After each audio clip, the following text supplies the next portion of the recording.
And who better to start us off with talking about the next generation of thinking than our three speakers who I'll introduce right now. So first, I'll introduce Silvia Gonzalez-Zamora, who is the National Inclusion and Diversity Practice Leader and Partner at KPMG Canada. She has years and years of experience leading multidimensional equity, diversity, and inclusion projects across Latin America, the US, and Canada. I'll also introduce Mark Knight, who's the Global Sustainability and ESG Leader for Veolia Water Technologies and Solutions. Again, brings years of experience in environmental and sustainability specialties, especially in water and energy, and also with a lens now in social capital as well. And I'll also introduce a dear colleague, Stephanie Robertson, who is the founder and CEO of the SiMPACT Strategy Group, lead auditor of LBG Canada, and board chair and acting executive director of Social Value Canada. So welcome to all of you. It's fantastic to have you here, and we've got a lot of great experience and great minds. So I'll just say to our participants, we do invite your questions as well. I've got a few to tee up our panelists, but if you have anything at all, please just share in the Q&A. So just to cue us up, I'll start with what's probably going to sound like a bit of a dumb question, so forgive me, but just for our audience, you know, how do we even approach measuring something like social or human capital, right? These are pretty intangible things. They're hard to grab onto, yet we understand intuitively that they're so important. So how do we get started with measuring and valuing those?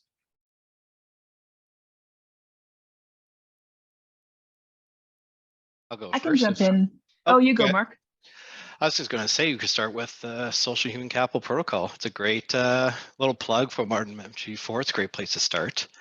I come from more of the business corporate world. Actually work for very large organizations, as Adam said, for Veolia Water Technologies right now, previously GE before that, and Suncor Energy before that. So from my experience, I'm really excited to see what Silvia and Stephanie say as well, is a lot of this information actually does exist today. It's not something I have to kind of start from scratch. However, it's probably in different silos and spread all across an organization. I think of things such as easy HR, EH&Fs on the safety side, legal compliance, often if there's like an employee resource or volunteer group, sustainability, marketing, most importantly, finance has to be part of the conversation as well. So I don't know, Silvia, Stephanie, you guys want to give your perspective as well? Or? Yes, absolutely, Mark. Thank you so much for that. I do understand, Adam, that it's difficult to measure social and measure human capital from the perspective of there's so many types of measurements that we should be considering.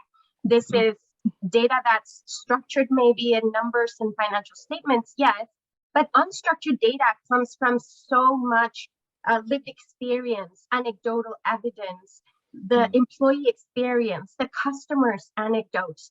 There's so much that we can connect to the numeric data that we typically collect to really understand how is our talent developing? How do we learn to get to the next skills that we need? So if we really want to harness the value of the human capital in the workforce, we need to consider past, present, and future, for example. So there's so much data that we can start collecting. And I would say that the real question is, how do you as an organization or as a board director, you want to define your human capital? That's where it really becomes aligning those measurements to what impact do you want to create.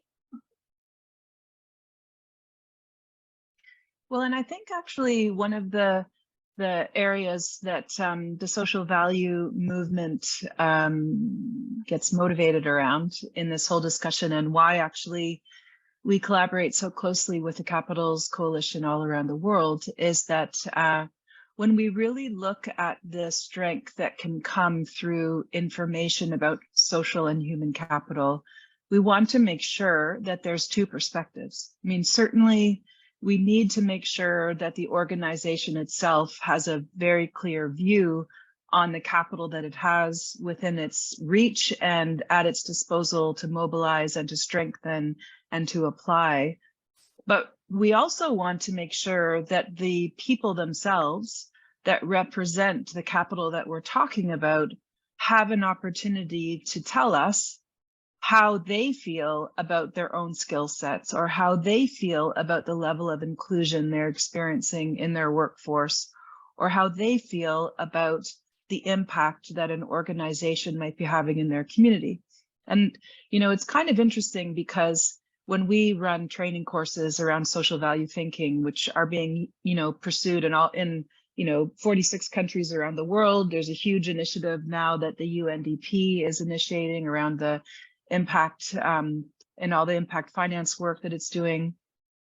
In Canada, we have a very rich group of students that keep signing up from all sectors and all roles within sectors, from executive directors to project leaders to whomever they might be.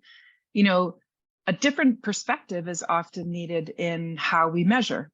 And so I think somehow we're taught at school to measure whether or not our objective has been achieved.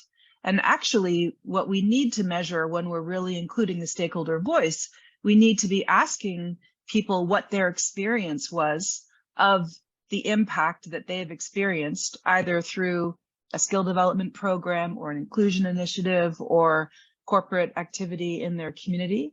And by blending those both of those perspectives, I think we're going to have a much greater overview of what our true capital is that we're working with, both inside and outside the organization. Excellent. And that's, you know, it's already great to hear that from each of you. Like, we already have existing frameworks out there. There are all these other sources of data, even if unstructured, that we're not looking at yet and we should consider. And we do need to broaden our perspectives. We do need to look elsewhere. I'll move over to the next question I had, which is, you know, we've heard a bit about, you know, the importance of the capitals and from all of you just now on how we even approach measuring something like social and human capital. But why should organizations really invest in this, or why should they care about measuring or reporting on their social or human capital? Especially for organizations who might be on the smaller side of things as well, who aren't typically part of the big kind of corporate reporting kind of regimes. Well, what's really in it for them? Like, how does this make a difference in how they operate? Well, I'm happy to take the first cut. From the lens of equity, diversity, and inclusion, it doesn't matter what size of organization you are. We have many of our own organizations as clients that take care of their people in terms of the culture. They take care of that sense of belonging and that sense of respect, even if they're in just the tens of employees. But it's also connected to what Stephanie was saying. It's the relationship that your organization has with the communities outside of your organization. And those numbers could be much broader than your workforce. Your impact may be much broader if you don't measure what you're impacting with your vendors, your suppliers, what you're impacting with the communities that maybe consume your services, that have access to your facilities, for example. You don't understand the impact of what your brand is causing. So one of the biggest benefits, of course, is your reputation as a brand. But the other biggest one is, how does the loyalty of those customers, patients, citizens connect to your own services? Plus what your employees are able to say out in the market of their own experience working for you. So there's so many positive outcomes if you consider that sense of respect, equity, belonging, and build from that that brand, that employee value proposition, and consumers can then see what your values are and your commitments are with the authentic treatment that you give to your customers or your employees. Fantastic. That's an excellent answer. Mark, Stephanie, any thoughts? Steph, you want to go next, or you want me to? I'm good either way. Well, I'll go. Thank you. Yeah. I think actually the reason why measurement is so important is that we have so many examples in all sectors of being well-intentioned and completely wrong. And so, you know, it doesn't matter whether or not we're a small business or if we're a large business. And of course, we do have to be realistic about resources because, you know, in theory, large businesses are better resourced to measure, but that's in theory. In practice, that may not always be the case. But the reality is we have so many well-intentioned examples of being wholly wrong. And the only way that we're going to know whether or not we're meeting expectations and needs of the people that we're seeking to serve. And I would say serve as an employer. Like as an employer, you want people to love coming to work every day. The only way you're going to know if you're meeting that expectation, and I would call that employer being in service to its employees, is if you ask the employees about their experience. And I'll pass it over to Mark, but I just think we measure because we want to make sure that even though we're well-intentioned, we're not completely missing our desired impact. Oh, that's great. Thanks, Stephanie and Silva as well. I think from my perspective, what can I add? I think kind of similar to what Stephanie would say, it doesn't matter what your business is, whatever good or service you actually produce. Bottom line, it's your human resources, it's your people. The people are company. Everything else, like your technology, your management systems, it's useless without the people that kind of are part of the business. So that's a key part of it. So I think understanding, investing, improving, say the social human capital, it also has a direct, not just financial impact for the organization, but also on the non-financial performance as well. I think of that, what's that quote that people have used around? It's like where the CFO, the chief financial officer, comes to the CEO and says, hey, what if we train our employees and they leave? And the CEO turns around and says, well, what if we don't train our employees and they all stay? It's kind of that focus on, some people might see it from a very top line, oh, it's a cost, but unless you can really measure the impact and demonstrate the value, that's where the true value, the holistic value comes from, even from the earlier conversations. The way that I always view it, it's like coming from a large corporate, is sometimes easier even just to look yourself in the mirror and turn it around. Like, for example, look at a company from the exact opposite point of view. What if you don't take care of your employees? If you don't take care of your workers? It's a direct cost. What does it mean if your employees are underpaid, if they're not engaged, they're not trained to do their job? They always get sick, get hurt on the job, don't trust each other, can't hire good employees. Even if you hire so-so employees, what if they don't hang around? Your retention is kind of terrible. All those have direct material financial impacts on the organization. So it's may not be perfect, but even putting that financial lens on the value for an organization is really important. The other thing I'll mention, because you mentioned small companies, I'd love to hear other people's perspectives on this, whether it's participants as well.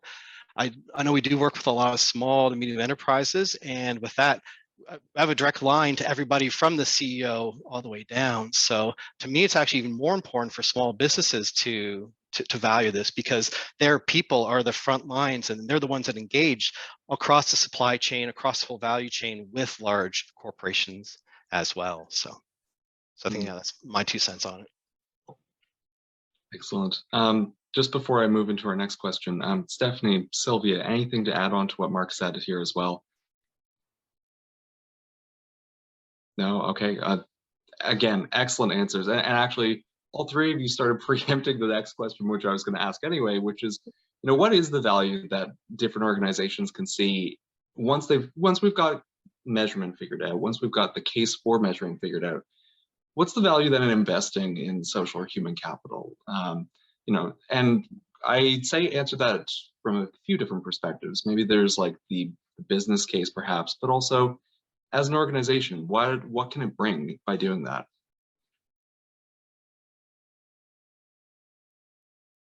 And whoever wants to start first. I was actually just thinking, as Mark was sharing his perspective, there's a very large oil and gas company in Canada that's actually had a real significant issue to deal with from a board perspective because of its safety record has been so poor.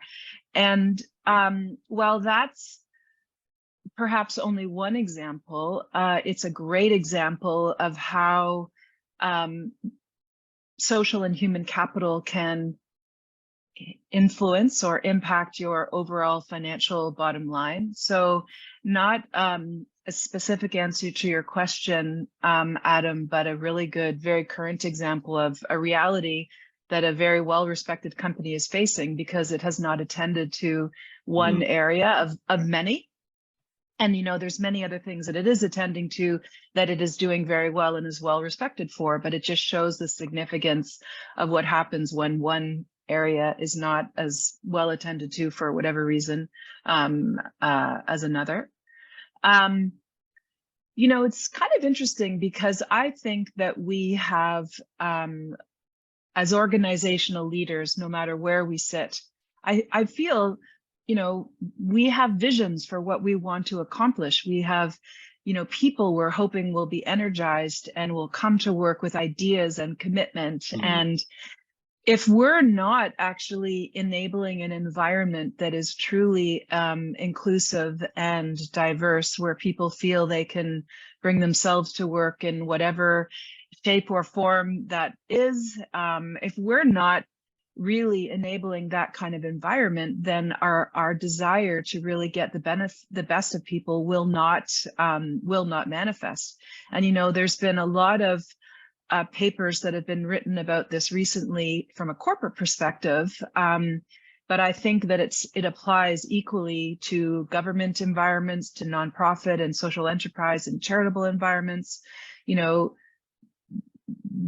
maybe the simplest answer, which I apologize for offering because I went first and therefore I could, but it's just, if we've got a vision to mobilize our resources to achieve this goal that we want them to achieve, we are not going to get the best of what our people have to offer if they're not able to bring their whole selves to the environment. And I think that's the best return on investment that we could ever hope for.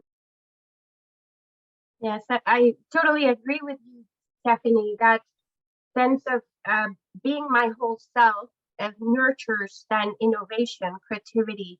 It allows the person to bloom, and you get the full potential of each individual. And to your example, Mark, I also believe it's a great example of how value is also tied to risk.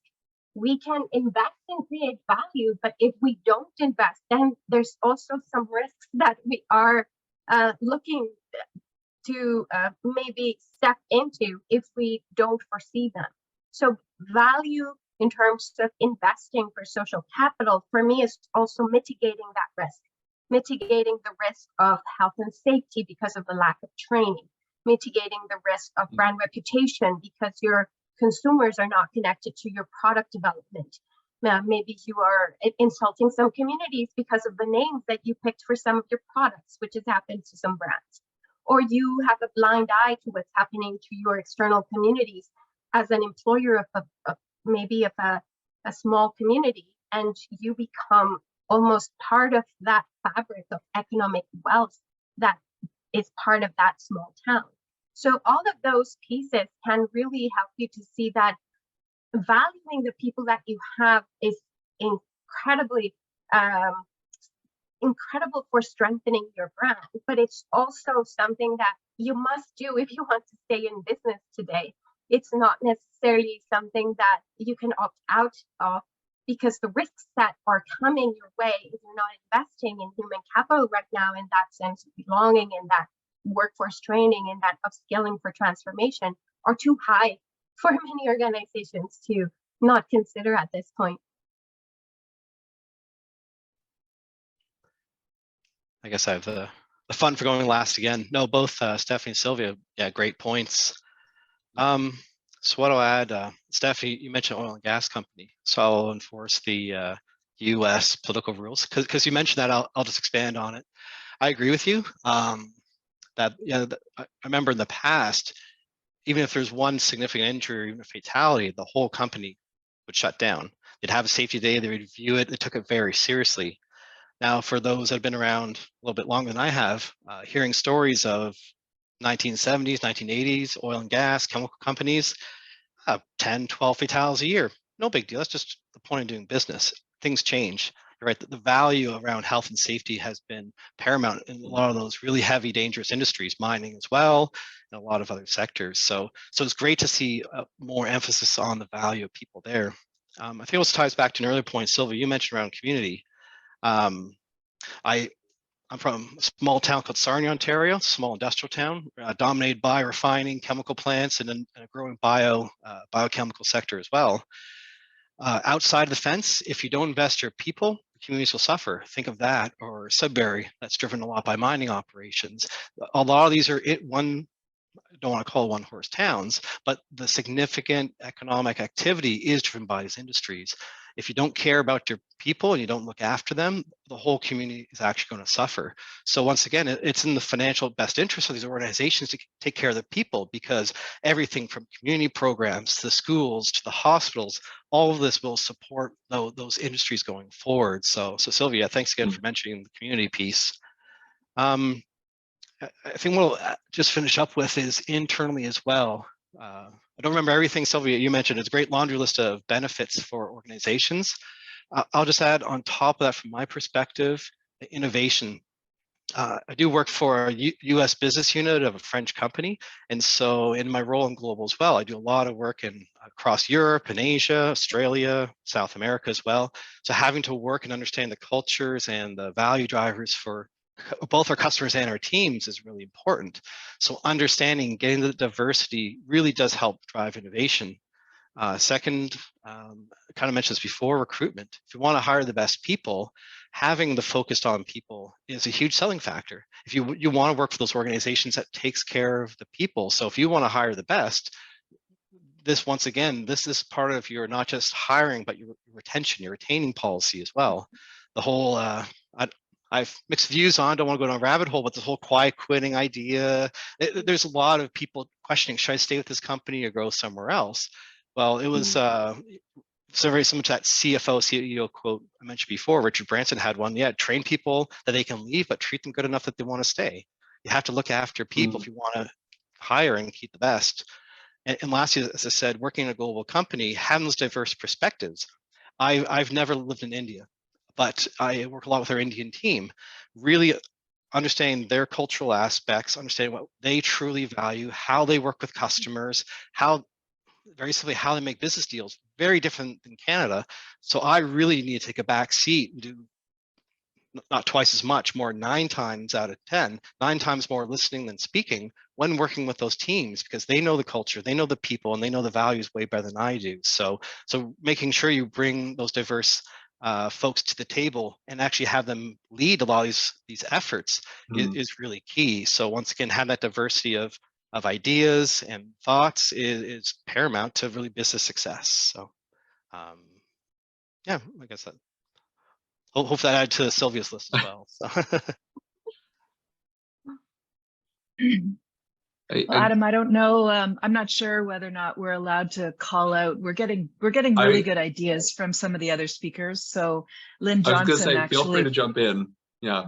Just put an interesting note in about some of the work that Edelman has published around trust. And I have to admit, I always think of the Edelman Trust Barometer as it relates to the brand issue, like how well do people trust brands?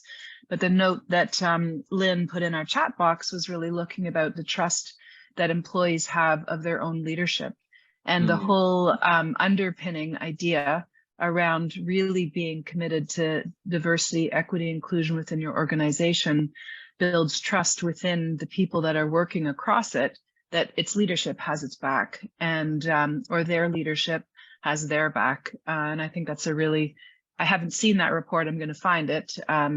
And thank you, Lynn, for making us, or trying to make us look good. Can't promise that we've delivered, but there you go. Fantastic. Any quick responses to Stephanie, or no? Okay. I totally agree with the trust point. I'd say that that's invaluable, and many of the diagnostics that we do in terms of, for example, ESG reporting. How do we hone into that S in ESG? How do we want to report the initiatives that are moving forward? Has brought many organizations down to that seat of trust. If the trust is there in the data, if the trust is there in the community, if the trust is there with the employee relations, then things seem to flow very well in the reporting because people are aligned to things. But if those trust seeds are not there, then the reporting doesn't seem authentic. The reporting is not trusted by the stakeholders. The reported is criticized on the side. So a lot of your ESG reporting has to do in reality with that foundation of trust that you establish with your stakeholders, so that it becomes a true reflection of what's happening in your field, in your workforce, in your customer base, in your brand alignment. There's so much to do in that piece of trust. Great point, Stephanie. Yeah, and I guess the one thing I'll add is, yeah, I know it's an old book now, but with Stephen Covey, he had that book, Speed of Trust, and that's exactly what you mentioned before, Stephanie and Silvia, which is, it's a very simple concept, but it can destroy an organization. Not to go back to this the third time, but that oil and gas example that Stephanie mentioned, it really starts to hide the fact that what you measure, what you put out as your values and your performance, people can say whatever they want, but if you can't back up with action, that's really where we are today as well. It's kind of everyone's saying things, but no one's actually doing something about it. It's that company where they said safety is one of our paramount aspects. Someone unfortunately lost their life, and the CEO got fired the next day or resigned, one or the other. Yeah, actions will have consequences. So if you come out and you say, this is what we value, this is what's important, but you can't back it up with tangible results and action, then I think more and more people are going to be held accountable. Or, Silvia, as you mentioned, you start to lose trust, which can be this just downward spiral for an organization, because between leadership and the workers and the external stakeholders, whether they are just shareholders, board of directors, or even the community, that can have a negative spiral overall. So I think, yeah, you really have to start backing up words and plans with actions and tangible results. Not to be abrasive, but. No, that's it's a good thing to keep in mind that, you know, we're trying to mobilize action more than anything else. Stephanie, Silvia, any quick responses to that? Or if not, I have a question queued up, but great. Okay, so, and all of you have already been touching on this already, so it's, you know, it's kudos to how good this discussion is and all of your all of your viewpoints on it. But just backing up a little bit and taking a bit of a broader lens. And again, what we just heard is the importance of trust here and taking action. You know, how does taking stock of social or human capital help organizations that want to do something on some of these bigger or more systemic issues out there? Like, you know, we're looking at rising inequality, we're looking at issues around equity, diversity, and inclusion, we're looking at this kind of social license to operate. How can social and human capital help organizations see where they fit into that picture and where they can contribute? I have a few examples of organizations that we're working with that take the SDG, Social Development Goals, as part of their impact analysis. So they want to connect themselves to something broader, as you said. Think about, I want to combat poverty in my communities. I want to create a resource so there's less food scarcity. So these are connected to higher social goals that will help the community, but it's also almost an anchor for the organization to think, what I am doing today needs to serve in the long term these social goals.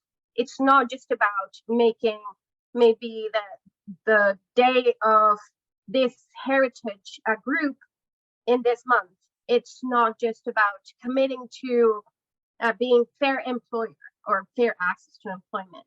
These commitments are falling short to what do we really want to create as social value for our communities in the long term. So the SDGs really help to find a conversation on how to connect the real goals of what is truly happening with the people that are around us. Do we know that our workforce is coming in with food scarcity? Do they have enough at the table? And sometimes that question really opens the eyes of some organizations, because unless you think about it with the lens of equity, you don't know how many single mothers you have, for example, in the administrative roles that may or may not have enough to put food at the table with the few hours that they can dedicate to work because they have to do some child or adult caregiving. So those are just examples of how some groups are still very vulnerable in Canada. And organizations are opening their eyes a bit more to say, how can I support these groups that have more vulnerability or that are maybe in a position where they need a little bit more support so we can build equitable solutions for them.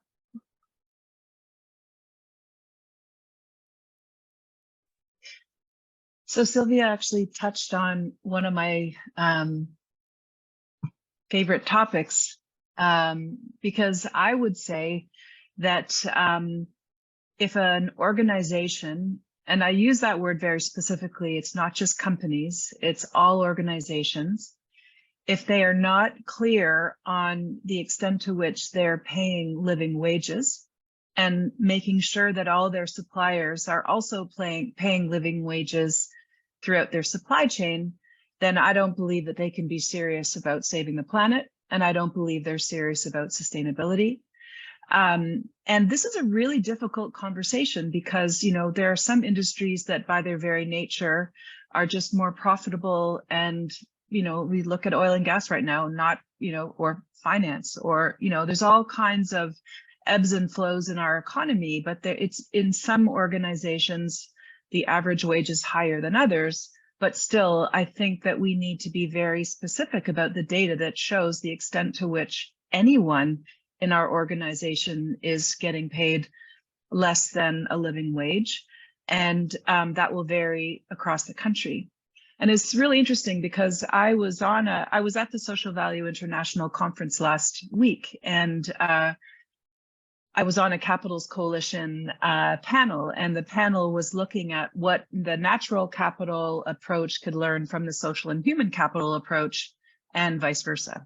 And so I was asked what we from the social side could learn from the environmental side based on what I know of environmental impact management and reporting, which from a technical perspective is very little. I admire and I learn, but I'm not an environmental expert.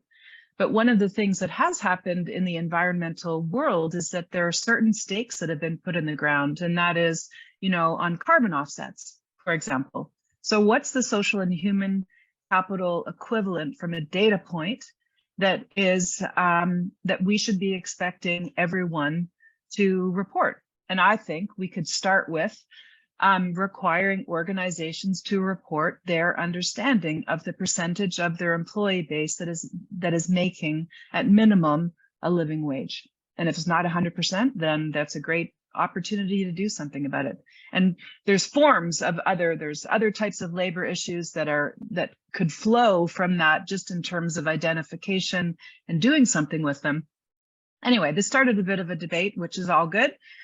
And a colleague of mine actually shared an article from the Guardian newspaper in the UK that looked at how shareholder returns in the last, during the time of COVID, have actually tripled in terms of their value by 300% in terms of payouts. I'll share the article if anyone's interested in the chat after this session is finished, whereas wages have actually stagnated or declined. So there's actually space in our shareholder-oriented system to actually change our cost base, perhaps only slightly, but to start dealing with the major issue that's preventing people from fully participating in environmental options that would help contribute to our sustainable planet. If people don't have enough food to eat, to Silvia's point, they're not going to be focused on whether or not they're recycling because they just don't have the capacity to do that. And so I think we should start putting markers in the ground around, we could start with living wage and see where it goes. Sorry, that was a bit of a long rant. Oh, there we go. No, I think that's great. I think I'll, yeah, sorry, scribbling notes. I think there's 2 points I want to just expand on what Steph was saying. First, I agree with everything you're saying as well. The wage is always a very interesting topic. I think I was listening to a podcast recently, and something about the average CEO versus normal employee wage is almost 300 to 400 times. So another way to think of that is if you work for an entire year, sometimes an executive might make what you make entire year just 1 day of operation.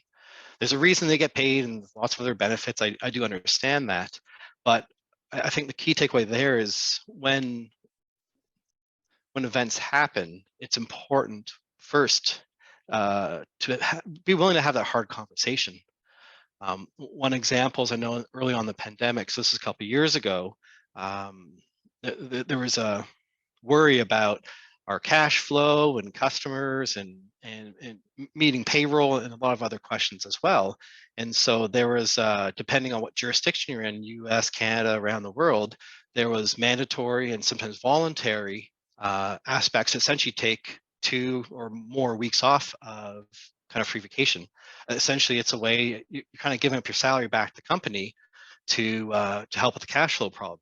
So to your point, Stephanie, if you're an executive, 2 weeks salary might not be much in the piggy bank of life. But if you're a single mother that's an admin, 2 weeks could be the difference between making your rent and not.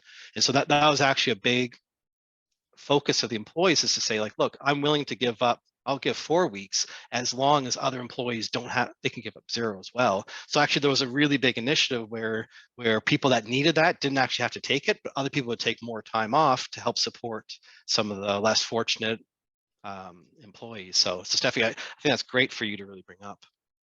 The other one, which I want to pick on, is you mentioned not just your own company, but across your value chain, your suppliers, your customers as well. I think that's important. And I think going forward, it's important for organizations to make some of those hard decisions again. I'll give you one specific example. Is one area that we're very active in supporting and growing is to support the transition to electric vehicles. To create the batteries, you need a lot of metals, including lithium and other metals as well. So we actually are supporting a lot of operations in South America and Australia with extracting more lithium to essentially meet the global demand for batteries. There's more than lithium that goes in these batteries. One of them is actually cobalt, and there's an opportunity for us to get involved with cobalt. But we actually, even though economically it looked great on paper, we actually decided as an organization not to pursue it because in certain areas, I don't want to call them out, but certain areas there's a lot of child labor for the extraction and the collection and mining of cobalt as well. We view that too much of a risk, something that we wouldn't support. And even though from a financial point of view, we're walking away from a big opportunity, we just said we could not support that area of the world and that type of operation. And so I think more and more companies will have to understand it's not just the direct impact of your goods and services, but to go that next level across the value chain, as you brought up, Stephanie, I think is going to be more and more important. And so it is a very hard discussion. There's weeks of lots of infighting of whether we should do it or not. And in the end, I felt we made the right choice, but it took a lot of effort and a lot of political capital burning it away to say no to those type of operations. So anyway, that's my 2 cents. Fantastic. And thank you, Stephanie, first up, for bringing up one of these kind of core concepts for social and human capital right here is this idea of a living wage. And thank you, Mark, for illustrating with great examples, and Silvia as well for just really fleshing out how this links to this bigger picture. We have one question here in the Q&A, actually, just a follow-up. Asking how many companies are currently measuring or disclosing this kind of proportion right now, if you know any, even. I don't actually. I'm not aware of any company that is. It is kind of interesting though, because one of the things which I think has happened is that there's so much activity around sustainability and ESG reporting, and it's become this big amorphous blob, and especially when it comes to the S and ESG. And I think what we need to do is to start somewhere and decide what kind of information is reasonable for companies to report, given the information systems they have at their disposal. Now, nothing's perfect, but, I think reasonable could be very much living wage. Certainly reasonable could be CEO salary as compared to average salary, or even minimum wage in the business. I don't mean minimum wage from a local, but I mean, what's the lowest paid salary? What's that differential? Like, there's probably, some really straightforward pieces of information that we could say. There's always more that you can you could report, but I think there's some basic, and it's kind of interesting too, because I feel like some of those indicators are criticized because they're not necessarily impact information. They're operational data points, which I actually think we should come to a conclusion on what operational data points, what's the worst case scenario that we should be encouraging organizations to report against. Maybe there's 5 or 10 operating indicators, which probably already exist within the GRI dashboard and the Dow Jones Sustainability dashboard, and within the Capitals Coalition, the 2 protocols that we have to work with. So I just really don't feel like we need to recreate the wheel. I think we just need to agree what's a basic level of information that should give us an insight into how much organizations are thinking about their social impact, and to this conversation, their impact on the human and social capital that's in direct contact with their businesses.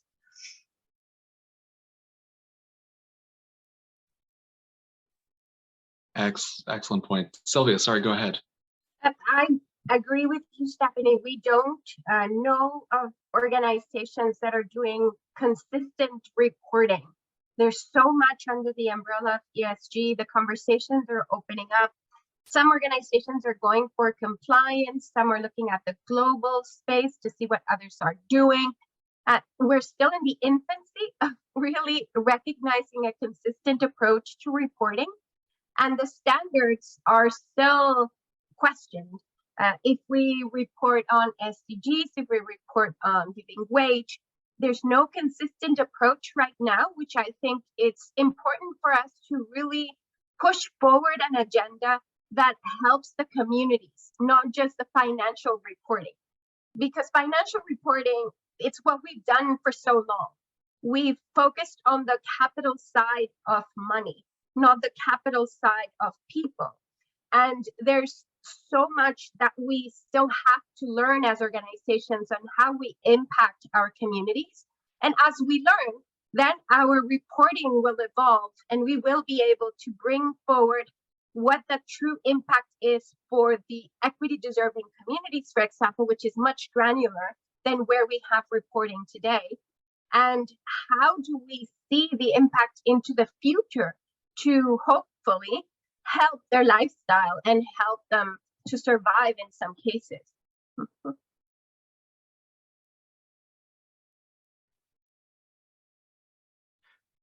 Yeah, I really don't have that much to add. I guess the only, I don't know the answer to that either. Stephanie did mention GRI. I know they do a periodic review of all their standards, so maybe an action that the Canada Hub could take is to actually review GRI. Let's do a quick scan just while you're talking, and I don't even know where you'd fall under. 419 is social economic compliance. Maybe it's there, or human rights. Like in the 400s, there's a whole number of different social factors. So maybe if it isn't explicit there, maybe that's a recommendation for update, and when they get back to that section. Yeah, just throwing an idea out there.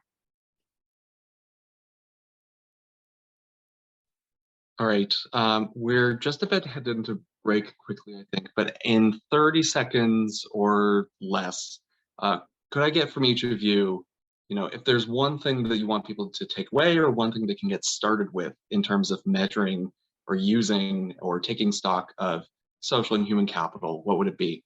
And Silvia, I'll start with you. Thank you, Adam.